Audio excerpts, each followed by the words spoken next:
పూరా local. Parliament ఎన్నికల తర్వాత కాంగ్రెస్ ప్రభుత్వం కూలడం ఖాయమన్నారు నిజామాబాద్ బీజేపీ ఎంపీ అభ్యర్థి ధర్మపురి అరవింద్. మంత్రులు ఉత్తమ్ కుమార్ రెడ్డి, కోమటిరెడ్డి వెంకటరెడ్డి తలుచుకుంటే కాంగ్రెస్ ప్రభుత్వం ఎక్కువ రోజులు పట్టదని అరవింద్ చెప్పారు.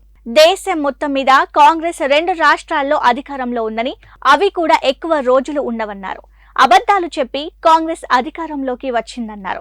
దేశంలో హిందూ ముస్లింలకి లొల్లి నడుస్తలేదని, ఇస్లాం వ్యతిరేకులకి మధ్య లొల్లి నడుస్తుందన్నారు. కాంగ్రెస్ కి ఓటు వేయాలని ఉగ్రవాద సంస్థలు లెటర్స్ రాస్తున్నాయని అరవింద్ ఆరోపించారు. మన అందరినీ మోసం చేసినోడు కాంగ్రెస్ వాడు. ప్రభుత్వం తొందరగా కూలిపోవాలి. తొందరగా ప్రభుత్వం కూలిపోతే భారతీయ జనతా పార్టీ ప్రభుత్వం మళ్ళీ ఈడ కూడా రావాలి.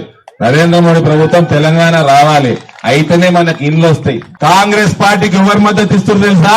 ఉగ్రవాద సంస్థలు లెటర్లు రాసినాయి కాంగ్రెస్ పార్టీ కోటేమని. సిమ్మి అన్న సంస్థ ఈ 2029 వరకు బ్యాన్ అయిన సంస్థ. అది ఐఎస్ఐఎస్ తీవ్రవాదులతోటి, తాలిబాన్ తీవ్రవాదులతో లింక్ ఉన్న సంస్థ. ఇవాళ కాంగ్రెస్ పార్టీ కోటేమని బహిరంగ లేఖ రాసింది. పాపులర్ ఫ్రంట్ ఆఫ్ ఇండియా ఇంకొక ఉగ్రవాద సంస్థ కాంగ్రెస్ కి మద్దతు పలుకుతా ఉంది. తుర్క దేశాలన్నిట్లా సున్నీ సంస్థలు అక్కడ దుబాయ్లో మీటింగ్ చేసుకొని కాంగ్రెస్ పార్టీకి మద్దతు ఇవ్వాలని చెప్తున్నాయి. ఇవి వాల్టీ అప్డేట్స్. మరిన్ని అప్డేట్స్ కోసం కీప్ వాచింగ్ పూరా లోకల్.